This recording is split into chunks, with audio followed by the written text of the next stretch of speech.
நாம் பார்க்க இருக்கும் தலைப்பு கையில் காசு பணம் தங்கவில்லையா, தங்காமல் இருக்க ஜாதக அமைப்பு என்ன? இதுதான் நம்ம தலைப்பு. நம்ம சேனலை சப்ஸ்கிரைப் பண்ணாங்க, சப்ஸ்கிரைப் பண்ணுங்க. அப்போதான் பதிவுகள் அவசியம் வரும், பார்த்து வேணலாம். ஜோதிடத்தை எளிமையாக படிக்க ஆரம்பவர்கள் 9788250439 இந்த நம்பருக்கு கால் பண்ணுங்க. 1 இயர் டிப்ளமா இன் அஸ்ட்ராலஜி, அதோடு சேர்ந்து 1 year diploma in acupuncture basic Siddha Varma course நடக்குது. ஆரம்பவர்கள் பிரபஞ்சம் அனுக்கிரகம் பெற்றவர்கள் அனைவரும் படித்து பயனிடலாம். இப்போ வாங்க தலைப்புகளை போகலாம். கையில் காசு பணம் தங்கவில்லையா, அதற்குரிய ஜாதக அமைப்பு என்ன? பொதுவாக ஒருவர் கைகளில் காசு தங்க வேண்டும் என்றால் அதற்கு லக்னம் அல்லது 2ஆம் வீடு அல்லது 5ஆம் வீடு அல்லது 9ஆம் வீடு அல்லது 10ஆம் வீடு வலுப்பெற்று இருத்தல் வேண்டும். பணவரவு யாருக்குன்னு பார்த்தோமேயானால் பொதுவாக லக்னத்திற்கு 6, 8, 12 அதிபதிகள் வலுவிழந்து இருந்தால், நீச்சம் வக்ரம் பெற்றால் பணவரவு தாராளமாக வரும். சனி பகவான் ஆட்சி அல்லது உச்சம் பெற்று கேந்திரத்தில் 4, 7, 10 இடங்களில் இருந்தால் தாராள தனவரவு வரும்.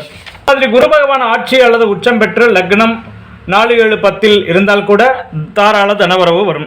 குரு சந்திரனுக்கு 1, 4, 7, 10 இருந்தாலும் பணவரவு தாராளமாக வரும்.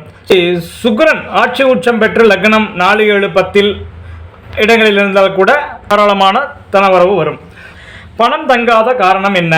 லக்னத்துக்கு 6ஆம் அதிபதி ஆட்சி உச்சம் பெற்று 2, 5, 9, 11 ஆகிய இடங்களில் இருந்தால் பணம் கையில் தங்குவது இல்லை. வருமானத்தை எல்லாம் கடன்காரர்களுக்கே கொடுக்கும்படியாக வாழ்க்கை அமைந்துவிடும். லக்னத்திற்கு 12ஆம் அதிபதி 11ஆம் இடத்தில் இருந்தாலும் 11ஆம் அதிபதி 12ஆம் இடத்தில் இருந்தாலும் வருமானம் வருவதற்கு முன்னரே செலவு காத்திருக்கும். கையில் காசு பணம் தங்காது. லக்னத்திற்கு 12ஆம் அதிபதி உச்சம் ஆட்சி பலம் பெற்று இருந்தால் கையில் காசு பணம் தங்காது.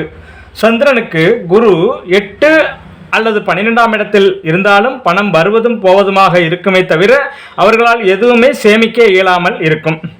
இதற்கெல்லாம் என்னதான் பரிகாரம்? கையில் பணம் தங்க வேண்டும் என்றால் கையில் என்னதான் பரிகாரம் என்றால், வெள்ளிக்கிழமை அன்று மகாலட்சுமிக்கு செந்தாமரை மலர் சாற்றி நெய் விளக்கு ஏற்றி கனகதாரா சுலோகம் சொல்லி வர வழிபாடு செய்து வர பணம் தங்க வாய்ப்பு அதிகம் என்று நம்பப்படுகிறது. தங்கள் ஜாதகங்களில் எந்த மாதிரியான அமைப்பு இருக்கிறது என்பதை பார்த்து கொண்டு அதற்கேற்ற மாதிரி வழிபாடு செய்து இறை அனுக்கிரகம் பெற்று கையில் காசு பணம் தங்கி ஆரோக்கியமாக வாழுங்கள், ஆனந்தமாக இருங்கள். வாழ்க வளமுடன், வாழிய பல்லாண்டு. நன்றி.